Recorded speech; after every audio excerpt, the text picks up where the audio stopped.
তোমাদের যদি মনে হয় যে আমাদেরকে তালাবদ্ধ করে দিয়ে বের করে দিলে তোমাদের ভালো লাগবে, তোমাদের মানে তোমাদের দাবি তো আদায় হবে, আমরা এখান থেকে চলে যাব।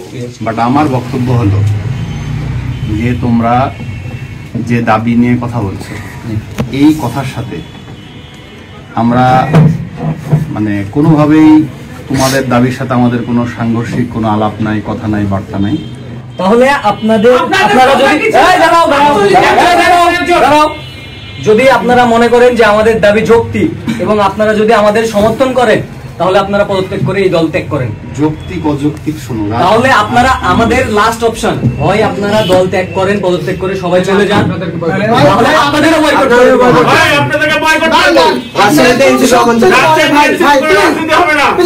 আপনারা কোন শক্তির বলে আমাদের কাছ থেকে 48 ঘন্টা সময় নিয়েছিলেন? যেহেতু আপনারা ভাই বলি শোনেন ভাই, আপনারা সিনিয়র ভাই, আপনাদের সম্মান করে আপনি বলছেন আমরা সময় দিছি, আপনারা এই সময় ব্যর্থ। আমাদের অনুরোধ প্লিজ ভাই আপনারা অফিস ত্যাগ করবেন, আমরা এই অফিস বলেন। আমার প্রশ্ন হলো যে যখন পর্যটনে তোমাদের ক্রাইসিস চলছিল, তখন সার্জিস ভাই আমাকে বলছিল যে আপনারা ওদেরকে ওখান থেকে বের করে নিয়ে আসেন, এটা 2-1 দিনের মধ্যে এটা সমাধান হবে। 48 ঘন্টা সময় চেয়েছিল ভাইয়া, না বলেছিল যেটা হোক সেটা আতিক ভাই পরে তোমাদেরকে বলছে। এখন প্রশ্ন হলো শোনো, একটা ক্রাইসিস তৈরি হয়েছে, কেন্দ্র বারবার সময় চাইছে, সার্জিস ভাই বলছে যে এটা আপনারা আমাদেরকে সহায়তা করেন, আমরা ব্যাপারটা সেটেল ডাউন করব। বাট আমি তোমাদের যেটা মানে এক্সপেকটেশন, প্রত্যেকটা দাবি দেওয়া কি চাইবা মাত্র এটা বাস্তব?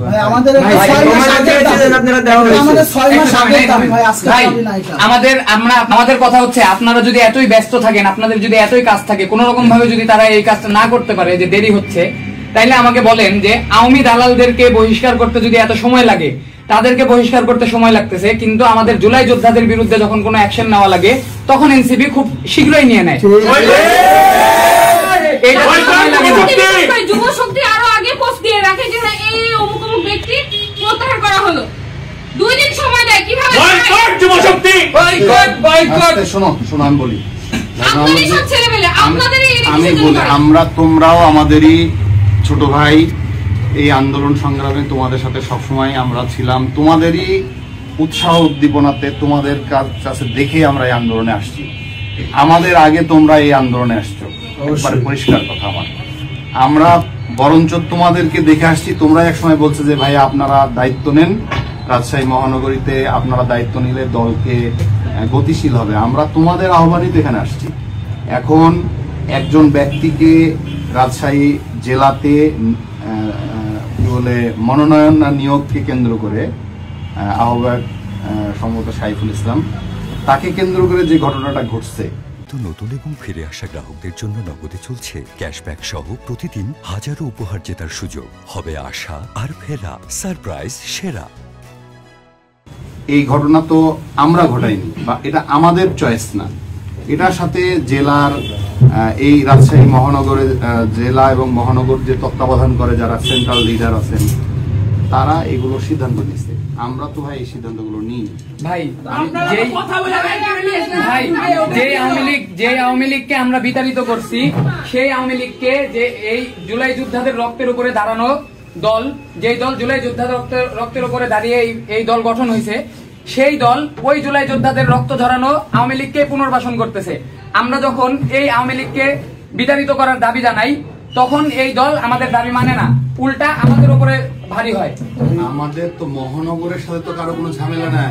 মহানগর না ভাই, আমাদের কিন্তু ভাই, আমাদেরকে যদি এখন সেন্ট্রালের নেতারা বলে যে ওখানে ঝামেলা হচ্ছে, আপনারা ওনাদের আমরা তালা মেরে দেবো সেন্ট্রালের নেতাকে।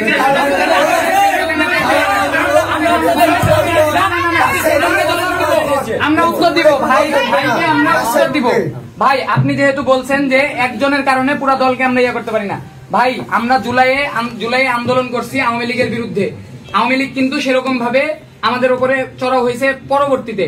আমরা কিন্তু এক হাসিনার টর্চারে, হাসিনার জুলুমে আমরা তাদের উপরে বিরক্ত হয়ে তাদের বিরুদ্ধে আমরা লড়াই করছি। তো একজনের দোষ পুরা দলকে নিতে হবে, এই দায়ভার একজনের ভুলের দায়ভার পুরো দলকে নিতে হবে। এবং আপনারা যদি আমাদের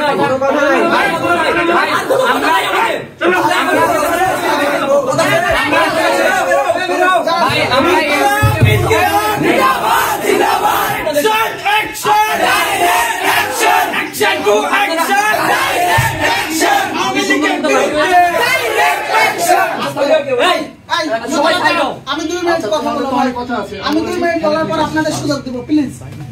বিষয় হচ্ছে আমার প্রশ্ন, আমি বিশ্লেষণ করি যে সাইফুল আপনাদের কি এত মধু দিছে?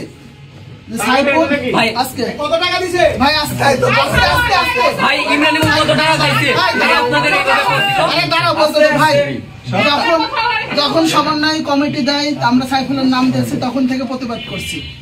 আমাদের প্রতিবাদের উপলক্ষে রাজশাহীতে আসলো নাসির ভাই, ফরিদুল হক ভাই, শারমিন মুনির আপু, ইমরান ইমন নিজে। আমরা এখানে তাদের লিখিতও বলছি এবং বারংবার বলছি যে সাইফুল আওয়ামী লীগ দোষর। আমরা ছবি দিছি, প্রুফ দিছি, সকল কিছু দিছি। দেওয়ার পর তাকে প্রধান সমন্বয়কারী বানাই দিল। আবার আমরা তখনও প্রতিবাদ করলাম। আমরা আমাদের উত্তর পাইছি। সাইফুল কি বলতেছে আপনাদের যে বারবার ওকে আহ্বায়ক করা যাবে? ও সারা রাজশাহী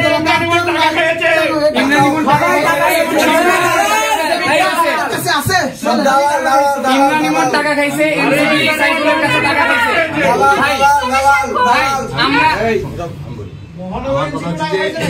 মহানগর সব পকেট ভারী করে চুপ করে আছে, সব পকেটে ঢুকাইছে। ভাই আমরা এনসিপি কে ভালোবাসতাম, সেই ভালোবাসার জায়গা থেকে আমরা 2 দিন সময় দিয়েছিলাম। আমরা এনসিপি কে ভালোবাসতাম, সেই জায়গা থেকে আমরা 2 দিন সময় দিয়েছিলাম এনসিপি কে। এনসিপি তাদের কার্যক্রমে ব্যর্থ হয়েছে, বাস্তবায়ন করতে পারেনি। তারা যে কথা বলে আমাদেরকে শান্ত করছিল, আমাদেরকে আশাহত করেছে। এবং এই আওয়ামী দালালকে তারা তাদের কমিটিতে রেখে দিছে। এখন আমরা আর কোনো কথা শুনতে চাই না ভাই। আমরা আপনাদেরকেও ভালোবাসি, আপনারা আমাদের বড় ভাই। তোমাদের সামনে আমি একটা কথা বলছি যে তোমরা ইতিপূর্বে কখনো দেখবা না যে জেলা আহ্বায়কের সাথে আমাদের এই মহানগর বা আমরা খুবই ঘনিষ্ঠভাবে কোনো সাংগঠনিক কর্মকাণ্ড করে আসছি। এটা খুব ভালো করে তোমাদের জানার কথা। এখন প্রশ্ন হচ্ছে যে দল আমাকে মহানগর কমিটি নিয়ে কাজ করতে বলছে, আমি করছি। দল জেলাকে অন্যভাবে নিয়ে আসছে, এটা জেলার ব্যাপার। এখন এখানে আমাদের সেন্ট্রাল একজন নেতা আছে যিনি রাজশাহী তত্ত্বাবধান করেন, উনি একজন ব্যাপার আছেন এবং সেন্ট্রাল যারা আছেন তাদের এটা আমাদের ব্যাপার, জেলার ব্যাপার হবে কেন? আমরা কাকে নির্ধারিত করব? আমরা ঠিক করব এটা। রাজশাহীতে এনসিপি দাঁড়াইতে হইলে আওয়ামী লীগ বাদে দাঁড়াইতে হবে। বাংলাদেশে কি হবে আমরা জানি না। রাজশাহী থেকে এনসিপি কে বয়কট করা হলো। আমরা আপনাদের ভালোবাসি, আপনারা সিনিয়র ভাই আমাদের, আমরা আপনাদেরকে ভালোবাসি। দয়া করে আপনারা এই